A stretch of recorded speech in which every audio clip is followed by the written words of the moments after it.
Teman, berjumpa lagi dengan saya Brother Phil. Kali ini kita akan mendengarkan pemaparan dari penemuan Dr. Daniel Brubaker saat dia meneliti sebuah manuskrip Quran.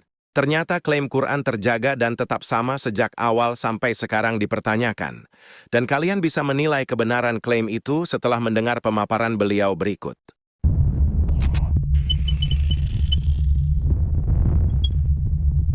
Halo teman-teman Brother Phil. Selamat datang kembali di pembahasan mendalam kita. Oke, kita langsung mulai aja ya. Hari ini kita bakal ngulik sesuatu yang Sangat fundamental. yaitu soal gimana sih sebuah teks suci itu diturunkan dari satu generasi ke generasi berikutnya. Lebih spesifik lagi, kita akan bongkar hasil penelitian dari Daniel Brubaker, seorang akademisi yang, ya ampun, menghabiskan bertahun-tahun meneliti manuskrip-manuskrip Al-Quran paling kuno. Betul sekali. Misi kita hari ini adalah untuk memahami temuannya soal koreksi dan variasi dalam naskah-naskah awal ini, langsung dari bukti fisiknya. Dan ini penting kan, karena apa yang dilakukan Daniel Brubaker ini dalam riset S3-nya di Rice University, itu sesuatu yang bisa dibilang relatif baru di studi Al-Quran. Tepat. Kalau kita bandingkan dengan studi Alkitab, misalnya kritik teks, jadi meneliti naskah kuno untuk melacak sejarahnya, itu sudah jadi tradisi ratusan tahun. Oh iya ya. Tapi untuk Al-Quran, ini area yang baru benar-benar digarap secara intensif. Dan riset kayak gini kan langsung berhadapan sama sebuah gagasan yang populer banget di level awam ya. Gagasan yang mana tuh? Gagasan bahwa teks Al-Quran itu ya turun-temurun dengan sempurna, tanpa ada satu titik atau satu huruf pun yang berubah. Betul sekali. Dan perlu kita garis bawahi ya, ini sebenarnya bukan pandangan para ulama klasik Islam. Oh bukan ya? Bukan, mereka justru sangat sadar akan adanya variasi. Ini lebih ke pandangan populer modern. Nah, risetnya Brubaker ini menguji gagasan populer itu dengan cara paling dasar. Dia lihat langsung ke naskahnya dan nanya, sebenarnya apa sih yang tertulis di sini? Maksudnya gimana? Jadi, dari ribuan contoh yang dia dokumentasikan, Brubaker menemukan beberapa pola. Ada 3 kategori utama yang sebenarnya cukup mudah kita pahami. Apa aja tuh? Yang pertama itu yang paling dasar. Kesalahan penulisan awal. Ini semacam typo versi kuno gitu ya. Salah tulis karena mungkin penyalinnya capek atau gimana? Persis, sangat manusiawi. Mungkin dia nulis satu kata 2 kali, atau matanya lompat dari satu baris ke baris lain yang mirip, jadi ada bagian yang kelewat. Oke. Ini murni kesalahan yang nggak disengaja. Dan di banyak manuskrip kita bisa lihat ada yang nyoba nyoret atau ngapus kesalahan ini, terus nulis perbaikannya di pinggir halaman.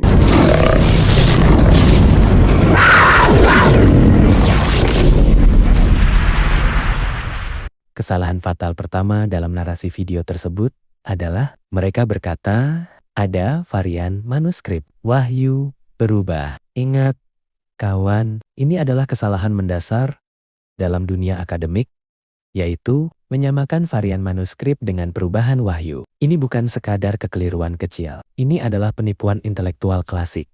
Dalam kritik teks, dalam filologi, dan studi naskah kuno, ada satu fakta ilmiah yang tidak pernah diperdebatkan oleh sarjana serius manapun, yaitu variasi manuskrip.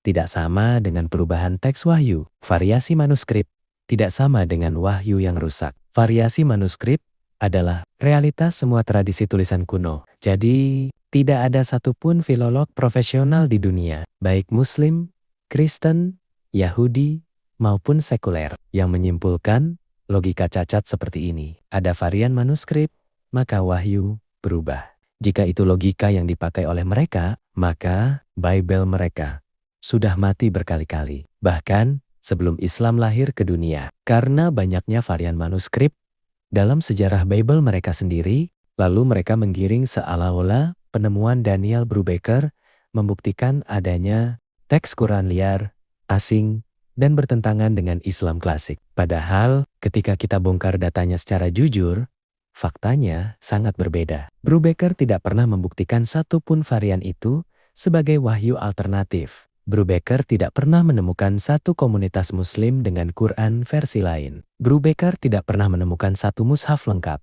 dengan redaksi berbeda. Yang dia temukan hanyalah coretan koreksi di sebuah manuskrip kerja atau working manuscript. Dan disinilah letak ketidaktahuan mereka. Ingat kawan, dalam ilmu filologi, manuskrip kerja bukan mushaf resmi. Coretan korektor bukan tradisi wahyu. Catatan pinggir bukan transmisi kanonik. Kalau setiap coretan kalian anggap wahyu, maka konsekuensinya absurd.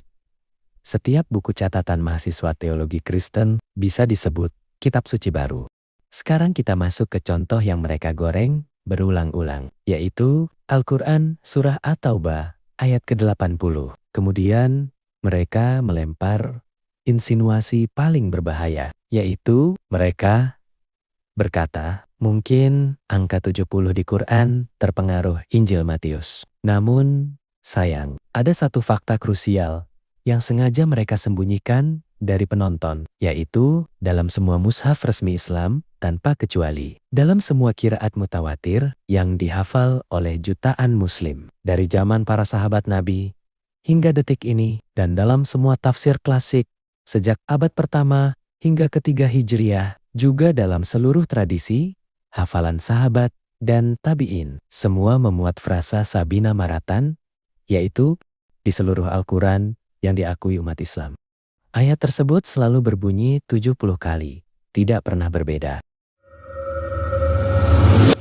Sekarang mari kita ikuti logika yang dipakai Abu Bakar, bukan untuk membela Al-Quran, tetapi untuk menguji Injil dengan standar yang sama. Di dalam Injil Matius pasal 18 ayat 22, Yesus dikisahkan berkata bahwa kita harus mengampuni bukan 7 kali, tetapi 70 kali 7 kali. Masalahnya, teks Matius tersebut tidak stabil. Dalam manuskrip-manuskrip Injil yang paling awal, angka yang dipakai tidak sama. Ada manuskrip yang menulis 70 kali 7. Ada yang menulis 77 kali. Bahkan ada naskah yang tidak mencantumkan angka sama sekali. Artinya, kita tidak bisa memastikan angka mana yang benar-benar pernah diucapkan oleh Yesus. Sekarang, perhatikan hal penting ini. Jauh sebelum Injil ditulis, dalam kitab Kejadian pasal 4 ayat 24, Lamek berkata, jika Kain harus dibalaskan 7 kali, maka Lameh 77 kali. Angka 7 dan 77. Dalam tradisi Yahudi bukan angka hitungan literal, tetapi simbol kelimpahan, pengulangan tanpa batas, dan penekanan makna. Jadi, ketika Injil menggunakan angka 70 atau 77, itu bukan konsep baru, melainkan bahasa simbolik yang sudah hidup lama dalam tradisi Yahudi. Maka, jika seseorang memakai logika Brubaker secara konsisten, kesimpulannya justru menjadi berbahaya bagi Injil itu sendiri. Karena bisa saja, Yesus tidak pernah menyebut angka tertentu, melainkan hanya mengajarkan pengampunan tanpa batas. Lalu penyalin atau penyunting Injil kemudian menambahkan angka yang sudah dikenal luas dalam tradisi Yahudi agar pesannya terdengar kuat dan familiar. Dengan kata lain, angka 70 atau 77 bisa saja bukan ucapan asli Yesus, melainkan hasil penyuntingan manusia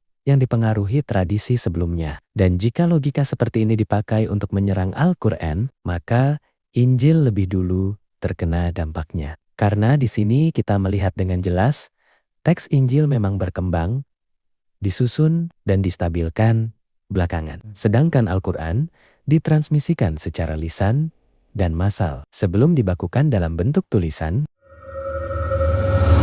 Ketika suatu teks suci diuji secara ilmiah, maka standar yang dipakai harus konsisten. Tidak boleh satu standar untuk Quran, lalu standar lain untuk Alkitab. Jika kriteria Brubaker benar, maka ia harus berlaku ke semua kitab suci tanpa pengecualian. Mari kita terapkan standar itu secara jujur, dan kita buat perbandingan antara Al-Quran dan Bible mereka. Let's go, kawan. Dalam Islam, Al-Quran dijaga dengan hafalan massal sejak hari pertama, dibaca setiap hari di seluruh dunia dengan teks yang sama. Baik anak kecil, orang awam, dan ulama menghafal teks identik, sama, tidak ada yang berbeda. Tulisan dikontrol oleh hafalan, bukan sebaliknya. Kalau satu huruf salah di dalam Al-Quran, baik teks atau bacaan, pastinya jutaan lidah langsung mengoreksi. Sekarang, mari kita beralih ke Bible mereka sendiri. Bible, tidak ada kewajiban hafalan Injil. Tidak ada pembacaan seragam global. Teks bergantung penuh pada salinan tulisan. Penyalin bebas menambah, mengurangi, atau memperjelas. Satu kesalahan tulis bisa jadi doktrin. Kesimpulannya, Quran dijaga oleh komunitas hidup. Bible bergantung pada kertas mati. Sekarang kita bahas mengenai standarisasi teks antara Al-Quran dan Bible. Al-Quran distandarkan abad 1 Hijriah. Saat para sahabat Nabi masih hidup, kesalahan bisa langsung dibantah oleh saksi hidup. Mushaf resmi menyatu dengan praktik ibadah. Dibaca tiap hari dalam sholat, dari pertama diwahyukan, dihafal, dan dipraktikkan dalam bacaan ibadah sholat. Jadi, mustahil berubah dan berbeda. Standar, cepat, dan tidak ada varian mati Al-Quran di awal. Sekarang, mari kita lanjut ke Bible mereka sendiri.